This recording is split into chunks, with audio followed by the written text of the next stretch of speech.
আজকে বিশ্ব মানসিক স্বাস্থ্য দিবস। আমরা অনেকেই হয়তো মনে করি শারীরিকভাবে সুস্থ থাকাটাই হয়তো আমরা সত্যিকার সুস্থ আছি। আমি একটা ছোট্ট এক্সাম্পল দিচ্ছি, খুব ছোট্ট সময়ের ভিতরে আপনি খুব অসুস্থ, কিন্তু আপনার প্রিয় মানুষটি যদি আপনার বাসা আসে, অসুস্থ থাকার পরেও কিন্তু আপনার সেদিন মনটি খুব হাসি খুশি থাকবে। তার মানে হচ্ছে আপনার প্রিয় মানুষটি আসার কারণে কিন্তু আপনার অসুস্থ থাকার পরেও হাসি খুশি আছে, কিন্তু এই মানুষটি আসার আগে কিন্তু আপনি হাসি খুশি ছিলেন না। তার মানে এতে প্রমাণিত হয়, আমরা সহজেই বুঝতে পারি শারীরিকভাবে সুস্থতার যতটুকু প্রয়োজন। একমাত্র স্মার্ট সিটি বসুন্ধরা, আধুনিকতায় এক ধাপ এগিয়ে। তার থেকে মানসিকভাবে সুস্থ থাকা সবচেয়ে বড় প্রয়োজন।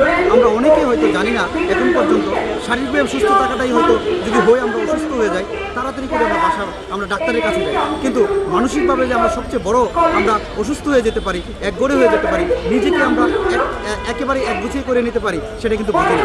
সেই জন্যই আজকে যে দিবসটি পালিত হয়েছে, সেই দিবসের মাধ্যমে আমরা বলতে চেয়েছি আমরা শারীরিকভাবে সুস্থ থাকার বিষয়টার গুরুত্ব যেমন বহন করতে হবে, এবং এই শারীরিকভাবে অসুস্থ হওয়ার পরে কীভাবে আমরা সেবাটা প্রদান করতে পারি, সেই বিষয়গুলি নিয়ে আজকে এই সংগঠনগুলি এখন একত্রিত হয়েছে। এবং বাংলাদেশ সাইকোলজি অ্যাসোসিয়েশন এবং এসো সচেতন সোসাইটি থেকে আমি এসেছি, এবং আমরা এই দিবসটা পালন করছি।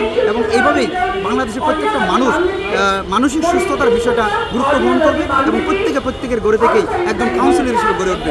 আজকে আপনি যদি খেয়াল করেন আমাদের ছোট্ট শিশুদের কথা, তারা কিন্তু আমরা আগের যে বিষয়গুলি আমরা সবসময় করে নিয়ে আসি, কিন্তু আমরা যত বেশি আমাদের সাইকোলজিক্যালভাবে চেঞ্জ হয়ে আসছে, আমাদের জীবনকে তখন যান্ত্রিকতার সাথে তৈরি করে ফেলছি, যার প্রেক্ষিতে শারীরিক সুস্থতা থেকে এখন কিন্তু মানসিক সুস্থতার প্রয়োজন বেশি হয়ে পড়ছে।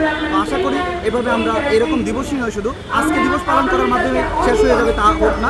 আমরা চাই এই ভিডিওটা যারা দেখবেন এবং আমরা প্রত্যেকটা মানুষ কীভাবে আমরা শারীরিকভাবে সুস্থ থাকতে পারি, সেই বিষয়টা আপনার সংশ্লিষ্ট একজন মানসিক কাউন্সিলের কাছে যোগাযোগ গ্রহণ করবেন। এটা লুকানোর কোনো কিছু নয়। এটা যেমন আপনি যখন শারীরিকভাবে অসুস্থ হন, তখন আপনি ডাক্তারের কাছে যাওয়াটা যেমন কারো কাছে লজ্জাবোধ করেন না, ঠিক তেমনি আপনি আমরা সবাই মানসিকভাবে অসুস্থ হতে পারি, এবং সংশ্লিষ্ট ব্যক্তির কাছে আমরা কনসার্ন করব এবং তার কাছ থেকে কাউন্সিলিং নেব, আমরা সুস্থ থাকবো। এভাবেই হয়তো আমাদের সমাজ সুন্দর হবে, রাষ্ট্র সুন্দর হবে, এবং প্রতিটা মানুষ কিন্তু এগিয়ে যাবে। ভালো থাকবেন সেই প্রত্যাশা।